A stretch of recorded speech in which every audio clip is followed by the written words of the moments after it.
Hello friends, I hope that my first video on Microsoft Sentinel was useful for your career.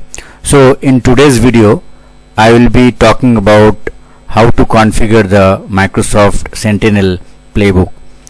So playbook actually is an automated feature in Microsoft Sentinel that is actually using the API connection, and through the Azure Logic app, Microsoft Sentinel actually does the automation of detection of threats and also the remediation.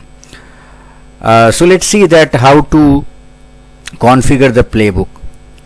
So first is you have to go to the resource group that we have created in our last video. Then from the resource group you have to go to the API connection. So this is the API connection that is already created, and you can see that this is the API connection. So actually this is the Logic apps.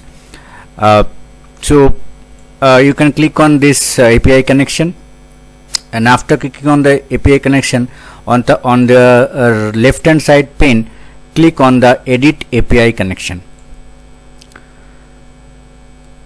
Then you can see that this API is actually open for edit, and you can see that authorize button is there.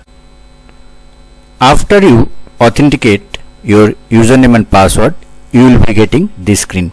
The save button will be enabled. Now go ahead and click on the save button. You can see that edit API connection, editing API connection, now successfully edited API connection. So that's all for today's video.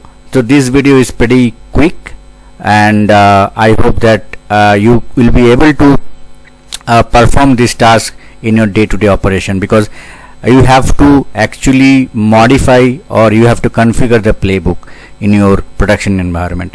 So this is how you have to modify the playbook, and you have to authorize the playbook. I hope this video is useful. If you like this video, please do subscribe my channel and share this video with your friends and colleagues. Thank you.